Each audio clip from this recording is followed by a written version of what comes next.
Hey, salut à tous et à toutes, c'est Flo de Magie sans souci, j'espère que vous allez bien.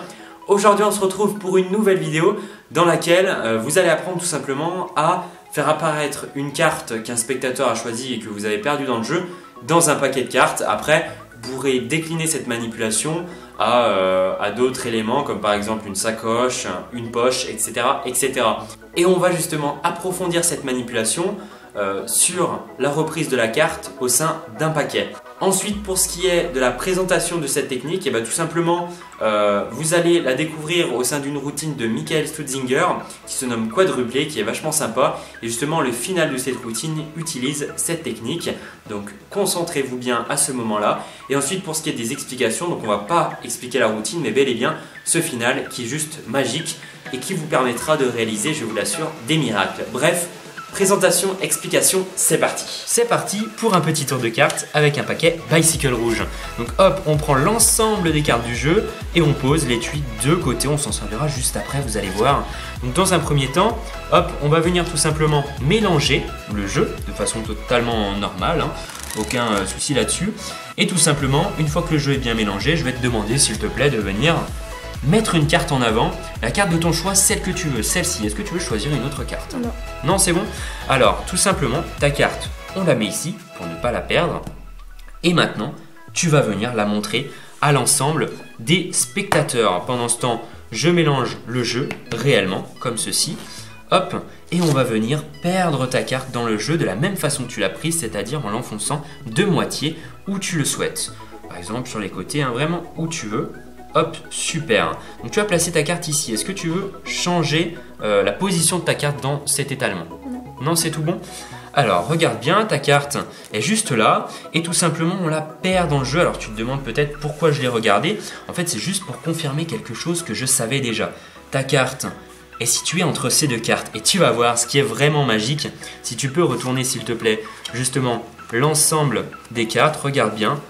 Tu avais deux sets qui accompagnent justement la carte que tu as choisie. À l'intérieur de ce paquet, une seule et unique carte, le set de carreaux. Magique, non? C'est parti pour la première étape, l'empalmage. Donc, pour votre information, il existe deux typologies différentes d'empalmage. L'empalmage simple, donc comme ceci, qui va vous permettre donc d'empalmer une carte sur le dessus, et l'empalmage arrière, donc comme cela, qui bien entendu de votre point de vue est bien plus visible, mais qui l'est beaucoup moins par rapport à un spectateur qui est par exemple assis en face de vous. Donc on va imaginer tout simplement qu'un spectateur pioche une carte, par exemple le 5 de carreau. Bon, moi je la remets comme ça volontairement, et ensuite tout simplement vous venez contrôler ce 5 de carreau comme vous le pouvez sur le dessus du jeu, d'accord? Et une fois que cette carte est contrôlée sur le dessus du jeu, c'est à ce moment-là qu'on va pouvoir commencer notre technique. Donc pour réaliser un empalmage, c'est simple. Donc là, empalmage du dessus d'une seule carte, car on peut éventuellement empalmer plusieurs cartes, c'est un peu plus complexe, il faut faire un break. Donc là pour le coup, une seule carte empalmée. Donc vous venez placer une main support qui n'est pas forcément nécessaire lorsque vous saurez bien réaliser la technique avec cette main support. Vous pourrez l'enlever carrément pour faire un empalmage à une main. Mais là, on va commencer par la simplicité. Donc la main support, deux positions possibles, soit comme cela, pouce le long de la tranche extérieure, majeur, annulaire, auriculaire le long de la tranche intérieure, collé quasiment à l'angle, comme ceci, avec l'index recourbé sur toutes les phalanges. Et ensuite, deuxième possibilité, vous dépliez votre pouce, ce qui va décourber légèrement l'index, et vous placez votre auriculaire au centre de la tranche petite intérieure, comme cela. Ensuite, position de la main qui vient par-dessus, tout simplement pouce à l'extrémité de la tranche gauche pour moi, vu que je suis droitier, donc ici. Index recourbé quasiment à côté du pouce de votre main gauche, comme ceci. Donc du pouce de votre main droite, bien entendu, pour les gauchers, il faut inverser. Et ensuite, majeur et annulaire au centre de la petite tranche extérieure, et auriculaire tout simplement juste ici. Donc on ne vient pas sur la tranche, mais bien juste sur le dessus de la carte, sur la tranche haute, donc la plus rapprochée du spectateur, du côté de votre main principale. Donc là, la tranche haute à droite pour moi, vu que je suis droitier, comme cela. Vous venez donc tenir le paquet dans cette position-ci. Si vous avez choisi de vous mettre dans cette position-là, c'est pareil, c'est la même chose. À part que vous n'avez pas l'auriculaire.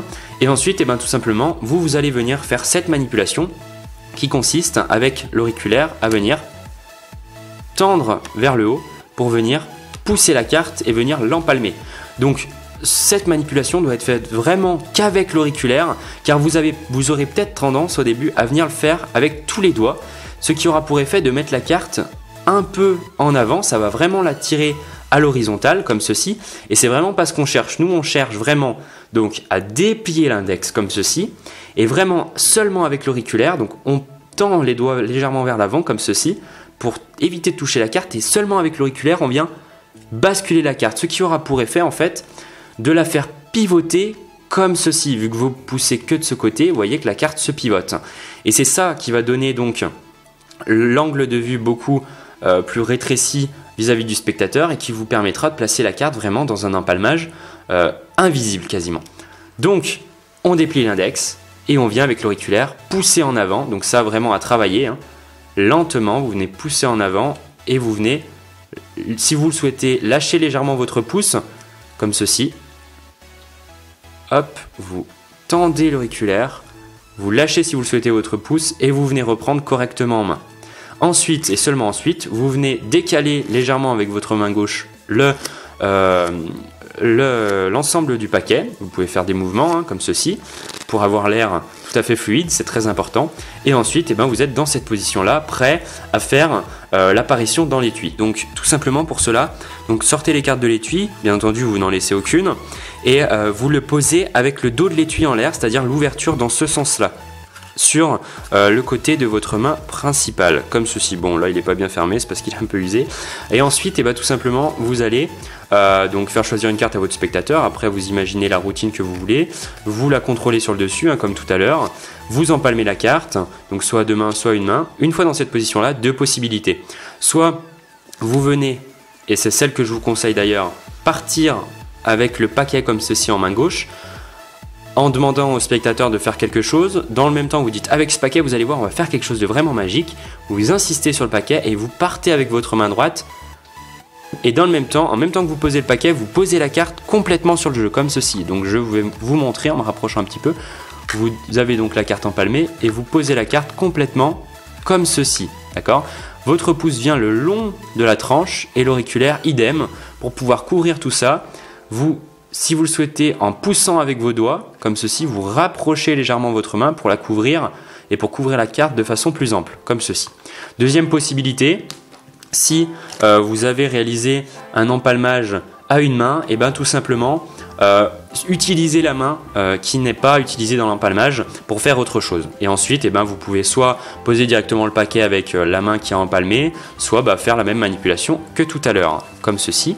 Ensuite, une fois que vous êtes dans la position, c'est-à-dire cette dernière, hop, comme cela, avec la main qui couvre le tout, vous venez tout simplement passer le paquet comme ceci dans votre autre main, et au moment d'enlever la main, vous venez pivoter la main comme ceci. Boum. Vous ouvrez le jeu, vous venez placer, et si vous le souhaitez juste avant, vous reculez légèrement la carte, qui peut à peine se voir. Donc ça, c'est une petite précision, mais qui peut des fois alerter le spectateur. Bon, c'est très rare, vu la vitesse du mouvement. Et vous placez votre pouce et bien entendu l'index dans le jeu comme ceci complètement. Hop. Et au final, c'est le majeur qui va venir se coller comme ceci à la carte et à l'étui.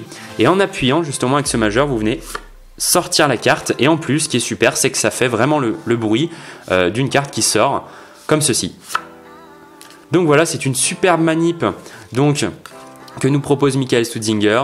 Poussez index, majeur le long de la carte et vous tirez. Et la carte a vraiment une impression de sortir du jeu. C'est vraiment énorme. Et maintenant, place à mon petit conseil. Vis-à-vis de la taille des mains qui peut faire que vous allez vous décourager assez rapidement. Donc là, c'est vraiment quelque chose qu'il va falloir travailler au niveau de la mise en scène de votre tour et de votre technique. En fait, c'est vrai qu'avoir des grandes mains, ça va vous avantager, c'est certain. Mais avoir des petites mains n'est pas forcément un désavantage. Vous travaillez la technique et ensuite, si votre technique est bonne, tout simplement, c'est la mise direction ou les mises direction qui vont faire que votre empalmage sera plus simple à réaliser.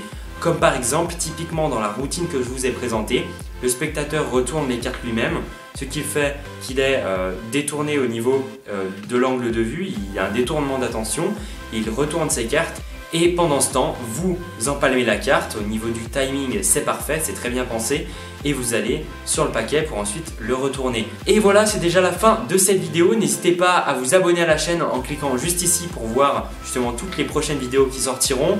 N'hésitez pas aussi pour voir les actualités de la chaîne à me rejoindre sur les réseaux sociaux, Facebook, Twitter, Snapchat, les liens juste en dessous dans la description.